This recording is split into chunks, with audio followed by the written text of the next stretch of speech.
This week on the Computer Chronicles, cybersecurity. We'll look at online banking to see if your financial information is secure.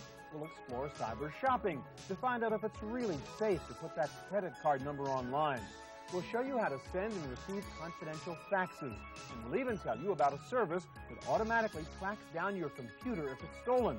Plus, a look at new biometric personal authentication devices and the Cookie Monster. How much does your internet provider or your favorite website know about you and your online habits? Plus, we'll have this week's computer news and my pick of the week, all coming up next on the Computer Chronicles. Computer Chronicles is made possible in part by SoftSource Incorporated, publishers of Pro One software, educational software for young adults. And by Audio Highway, makers of the Listen Up Player, which provides digital, portable, customized audio downloaded from the internet and played anytime, anywhere, on headphones or over a car radio. Additional funding from PC Connection and Mac Connection, the catalog and online superstore with over 10,000 PC and Mac products. Award-winning service, toll-free technical support, and overnight delivery. www.pcconnection.com. And by Windows Magazine, delivering desktop, enterprise, and internet computing news, reviews, features, and how-tos for a Windows world, because the world runs on Windows. And by Learn2.com, the Ability Utility.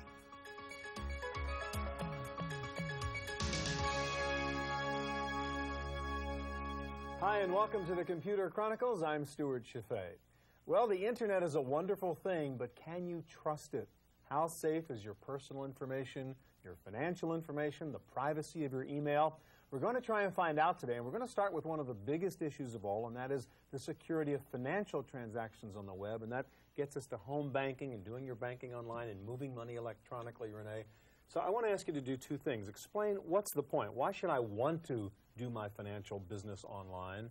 And secondly, how do you assuage my concerns that all my money, all my stuff is out there and hackers can get in and play with it? Okay. Well, from the point of view of why would you want to do it, the ease, the convenience, you no longer have to go to a branch. You don't have to pick up a phone. You can sit right at your computer from your fingertips, access your information right from the internet. So you can go out and see your account balances, transactions. Why don't we start and actually do some of that? Okay. I mean, you've got an account set up here. So what can I do if I'm banking online with Wells Fargo? Well, if you come in and go into our online banking area, and to get in, and this addresses your security question, you have to have a secure browser. So you either have to have Netscape Navigator or Microsoft's Internet Explorer. So one of those two browsers to even actually access the information that we're going to go to. Okay. Now, I need a PIN of some sort to get in here, I take it? Great question. When you come in, you're going to come into our logon screen, and you're going to be putting in your Social Security number, and you're also going to have a unique password, only that you know. And we actually encourage you to change that on a regular basis. So this is our logon screen. You're going to come in, type your Social Security number, and you're going to enter that unique password that I mentioned. And you're going to sign on. And as you sign on, the information then, as you go into your accounts, is all encoded. It's all encrypted. So that information is scrambled, so no one else knows what that information is. It puts it into a numeric format, and then it comes back into meaningful information once you get into the Wells Fargo area. And as you come in, the account number is never displayed in full. Your name is never displayed. So those are another two steps in the security process. And if somebody's looking over your shoulder, they can't steal that information? Right. You can't see the name, and you'll notice that the account numbers are never displayed in full. The last three digits are X'd off. So as you come in, the first piece of information you're going to see is an overview of your accounts. So your checking, savings, credit card balance information. And from there, you can go in and actually see the transaction information. To access our online banking area, you have to have a browser that has 40-bit encryption. Let me ask you a couple of questions on the security. I assume you can do all the normal things, deposit money and pay bills and do all that kinds of stuff. You know, obviously everybody says, don't worry, this stuff is secure. And yet, so then we read a story about some hacker in Germany that figured out you can get inside this stuff. I mean, what do you guys do to test this? I mean, do you hire hackers to try to break in? I mean, people are concerned about this stuff. We do have a security team, and we work very closely, like in the case of working with Netscape and with Microsoft, to ensure that when they release their next version of their software, that we have tested it and made sure that it meets our standards. And if it doesn't meet our standards, then we will not approve it for use. What would happen if something did go wrong, and if somebody got in there and was able to pull money out of an account of mine? Who's liable in that case? We would stand behind it, just as in any transaction, whether you've been to a branch or an ATM or done something over the phone with Wells Fargo, we would stand behind the transaction. And if I'm using something like Quicken or Microsoft Money, is there a way to interface this online banking with that? Yes, you can either go out to our internet site and download the information that I'm going to show you directly into the Microsoft Money or Quicken software. Or if you wanted to, you weren't an internet customer, you could come in and actually connect directly through the software to your accounts. And what's it cost me to do this online banking? Internet online banking access is free. So to go in, see your balances, transactions, and transfer funds is free. If you want to use our bill pay service, that's $5 a month for unlimited payments. All right, thank you very much, Renee. Well, let's assume you're satisfied that you can do banking safely online. What about shopping? Buying things online by giving out your credit card number? Well, we went to one cyber store to see how they're coping with the problem of making online purchasing secure. Under one roof is a shop in San Francisco's Castro neighborhood with a lofty goal: to provide millions of dollars to AIDS service organizations. The nonprofit store manages to squeeze over 5,000 gift items into a room about the size of a large apartment, with displays that reach to the ceiling. On Valentine's Day this year, Under One Roof decided to expand its display area into cyberspace. A company called InterShop Online came to us and suggested that with no increase in our overhead, we could reach a worldwide audience and still raise money for the fight against AIDS by selling the same items we have here in the store over the internet. With the help of InterShop Communications and CKS Interactive, Under One Roof created an online store with about 50 products. To give customers the option of credit card payment, the store became a cybercash merchant to provide secure online transactions. Obviously, when you talk about security with our product, and especially with electronic commerce, the merchants are always concerned about fraud and the potential lack of control when it comes to purchasing online. We allow the merchant to control it just like any other form of buying, whether it's online or not online. Under One Roof decided to include credit cards through cybercash once they felt secure about transmitting numbers across the net. The next step is convincing customers that it's safe. We have orders that come across all the time using the customer's credit cards, and we can't even access the information without going through passworded functions at the back end because it's all encrypted until it gets to a certain point. So they feel secure. We've not had one customer who's called or emailed us with any concerns. For the Computer Chronicles, I'm Tom Van Horn.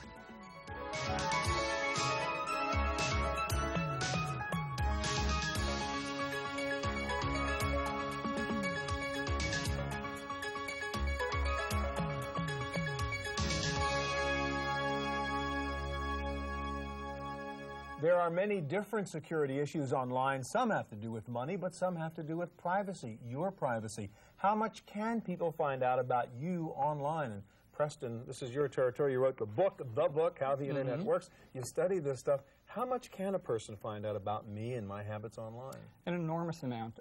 You can be tracked, your activities can be tracked online so that people can know what sites you're visiting. So my mouse clicks, they can just really tail me, basically, know where I go and what I look at. And what your interests are. It's like going through my garbage can. Right, exactly, and but a lot easier and cleaner. Yeah. And in addition to that, they can also look up personal information about you online as well. All right, let's talk about this notion of cookies. A lot of times you're on a website and it says, can I create a cookie for you? What is a cookie and what happens when you create that? A cookie is a little file that's put onto your hard disk by the website, and that is used to identify you to the website. It can be something as easy as putting in your username and password so you don't have to keep putting it in. But it can be more than that. It could be more than that. It can track you through the site so that it can know what pages you've looked at. He's the kind of guy who likes to buy these kinds of things, so we'll sell him these things, and the ad that comes up will be for him, et cetera, That's exactly right. All right, now, is there a way to prevent this cookie business and find out what these people are pulling from me? Yes, absolutely. At the ZDNet software library, we make available a file called Cookie Master.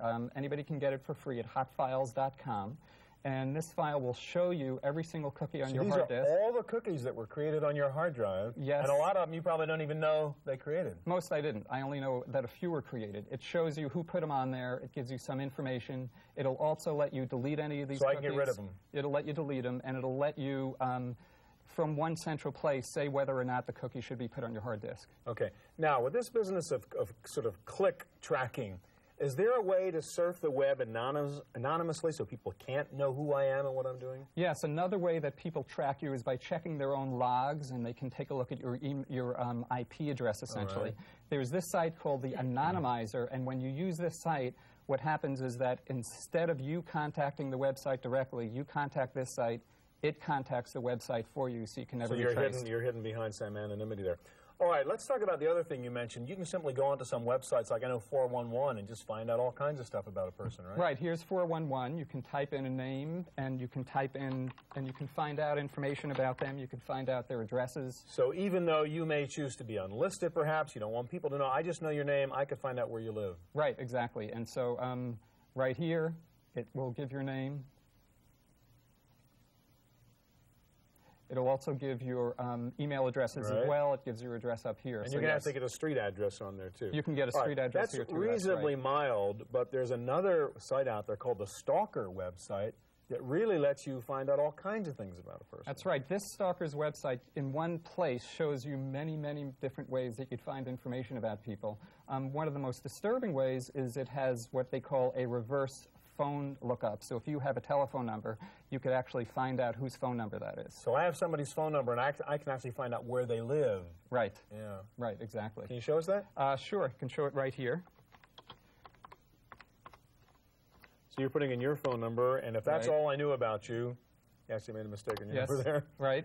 And if I were a bad guy or a stalker, I could figure out how to go hang out at your house, even though you didn't want me to know. That's exactly right. And so it's potentially very dangerous. All right, last thing, email and privacy on email. Now, there's something called remailers. How does that work, and how can I protect my privacy and not have people know I sent an email message?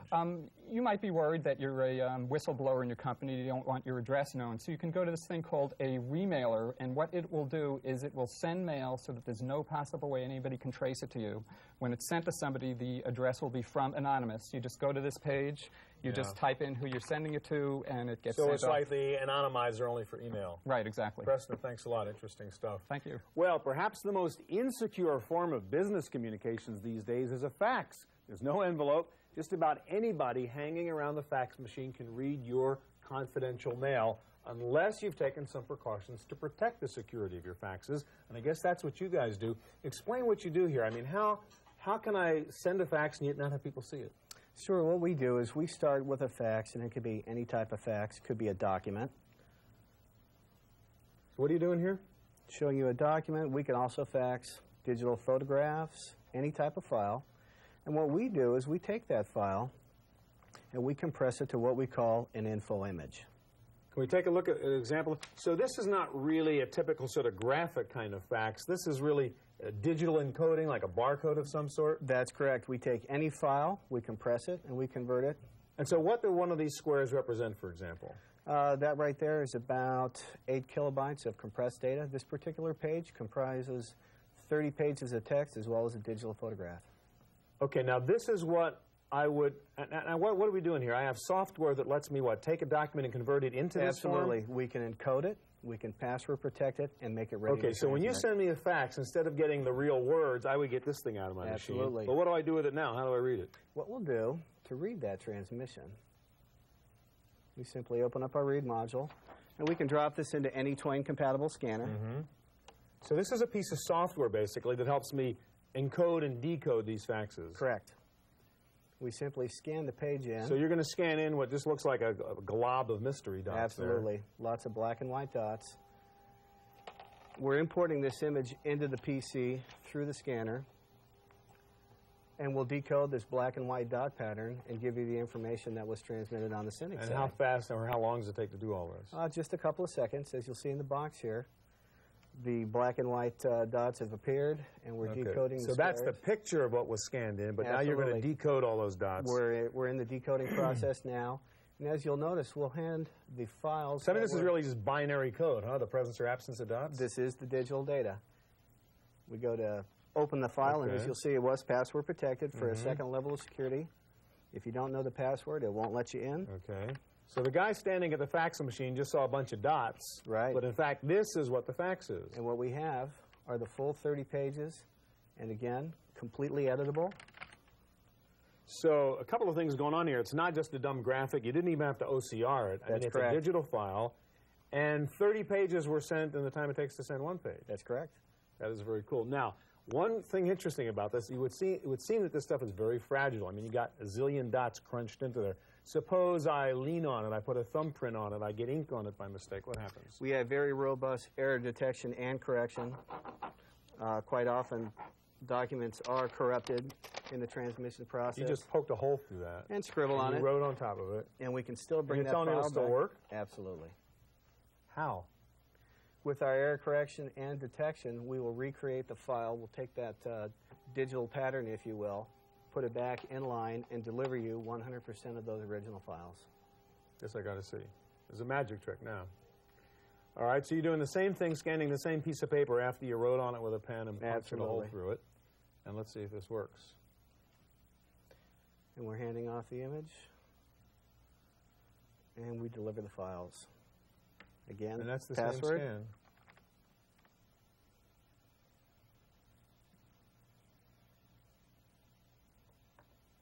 And that was the second file on the page. Well, and of course what we see here is this is darn rich fax that we could have never sent as a graphic. Absolutely. We can fax color. Thanks a lot. Thank you. All right, well, another form of security in the computer field is physical security, controlling access to offices, files, and confidential areas. There are several sophisticated solutions available now that can guarantee that you are who you say you are. It's difficult to imagine using a computer network without having to remember passwords, but passwords and ID cards can get lost or stolen. That's why the next step in security is verifying something that cannot get lost. The technology is called biometrics. In the case of what you see today is a fingerprint mechanism. Every individual's fingerprint is unique to that individual. And if you can verify or authenticate the user on the basis of that fingerprint, you are able to increase that level of reliability because that fingerprint only belongs to one individual. The Oracle Corporation, in collaboration with Identix, is adding fingerprint verification to its universal server. Once a print is stored in the database, only that print, read from a living finger, will allow the person access. Biometrics has also made its mark in places where security can be a matter of life or death. Do not enter. Step back. Do not enter. Step back. At the San Francisco International Airport, employees need more than ID cards to enter restricted areas. A hand reader has become the standard identifying device at almost every secured doorway. Before, all an employee had to do was to show some form of ID, not even necessarily with their picture on it, to get access to the airfield side of the airport, and then they would have to wear that ID when they are on that secure side. But that doesn't mean that that employee couldn't hand this card or other identification to some other employee. The hand reader from Recognition Systems identifies hand geometry, or the shape of the hand, which is different in every person. As with fingerprints, there is nothing to lose or loan. It does afford that extra level of comfort for us as an airport owner and operator to know that those people that are on that airfield are valid employees. They've gone through the system. We know who they are, and they're supposed to be where they are. For the Computer Chronicles, I'm Tom Van Horn.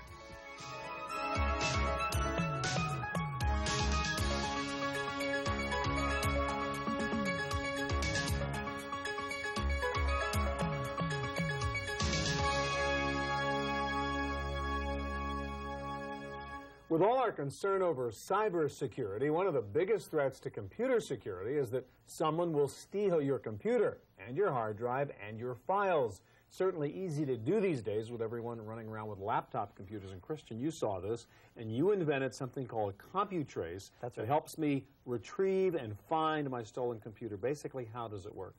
Basically, it's an intelligent agent that installs onto the computer below the operating system. And from there, it has control of the system, and it uses that control to dial out to our monitoring station on a regular basis and log its location. All right, so let's set up a scenario here. I'm a crook. I've stolen this NEC Versa laptop over here, and we're seeing this, the output of that coming up on this screen. This computer is actually your sort of headquarters. You're monitoring what's going back at CompuTrace Central, if you will. That's right.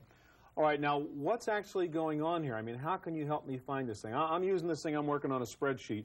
What's going on underneath? Okay, well, CompuTrace is on this machine, so it's installed at a very low level, and it's monitoring your usage, and it's monitoring access to a phone line. So what happens is it goes into alert mode once it's scheduled to call out, and it finds the modem, connects to our 800 monitoring station, and logs its location. All right, so you're saying secretly, while I'm doing my work here, I don't even know it. This thing is dialing up, logging in, and calling you and saying, by the way, here's the number I'm calling from? That's right. Can you show us actually what that would look like? I know normally the thief can't see that, but I mean, if I were the owner, to be able to monitor the status of what's going on. Okay, well, we have the CompuTrace Manager software, and that is used to display the status of the information of CompuTrace and to install it as well. So once I load this up. All right, so again, this would just, again, the crook can't see this, obviously. That's right. He doesn't know the password. He doesn't even know the stuff is in there. That's right. But even if he knew the stuff was in there, he can't get rid of it, right? Because you've got it buried real deep down. That's right, and it protects itself from the format. So if you reformat the hard disk and reinstall the operating system, let's say, it would still be on there. Still be there. Okay, so what's really going on now on the stolen laptop?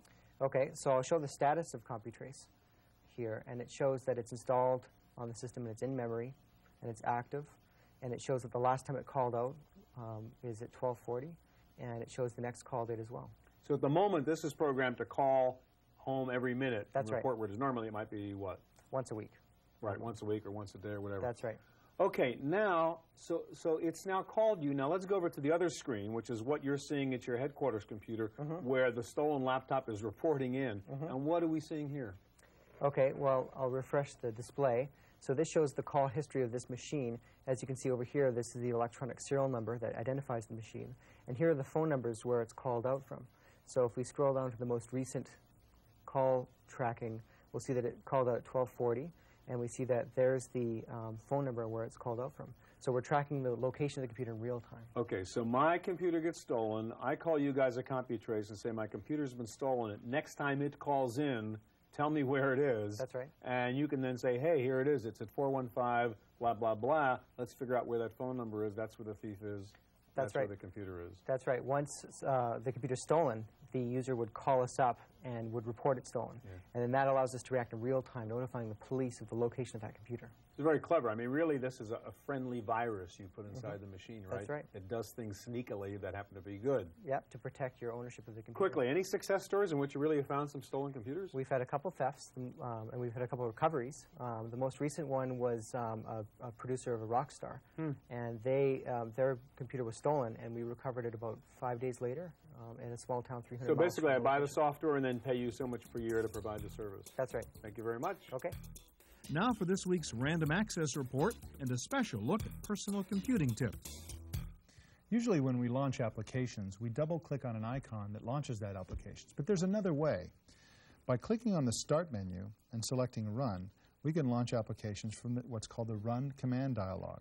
I'll type in Notepad and hit Enter, and the Notepad application just launches. It's that simple. But the Run command dialog is useful for a whole bunch of things. One of which is that in Windows 95, sometimes you don't know where on your hard disk a file is. For example, it's hard to tell from looking at these icons where they exist on my hard disk. By dragging them and dropping them onto the Run dialog, I get the entire DOS path statement that tells me exactly where they are on the hard disk, which I think is pretty useful. Another thing you should know about the Run command is that the most recent things that you've run from there are still there, and by simply selecting one of them and clicking OK, you can actually launch the thing that's on the list. These are a few of my favorite tips about the Run command. You can get more tips and tricks free. In fact, they're already on your hard disk, and we can look at them through the Run command. There's a text document called tips.txt in your Windows directory. By putting the following statement into your Run command and clicking Enter, you bring up this in Notepad, And it's a whole document full of tips and tricks from Microsoft, the people who wrote Windows. It's pretty good stuff. Another source of tips from Microsoft is by calling an 800 number, which is 800-936-4200. This phone number will actually put you into a voicemail system where you can order custom tips and hear things like a tip of the day, free of charge. Another source of tips is the Windows Magazine website, where we have 2,500 tips available for free. Those are some of my favorite tips and tips on how to get more tips. And that's all the tips for today. Back to you, Stuart. Now for my pick of the week. There are a zillion screensavers out there, and most of them do the same thing. They throw up some pretty pictures or some silly animations on your screen, and that's it. You can't really do much with them. But I have found one screensaver that is a lot more than that. Ever seen these things in the stationery stores? It's called the Magnetic Poetry Kit. You stick this collection of magnetic words on your refrigerator door, and when the spirit moves you, you put some words together to get a little poem or saying. Well, the good folks at Magnetic Poetry in Minneapolis have come up with a computer version of this best-selling kit in the form of a screensaver.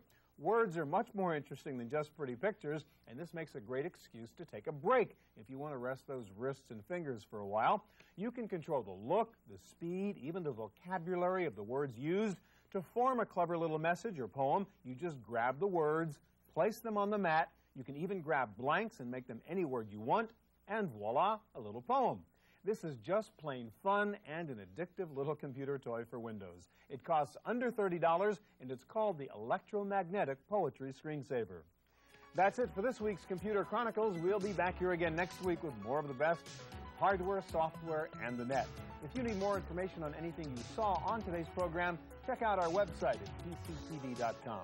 I'm Stuart Chaffee. Hope to see you here next time.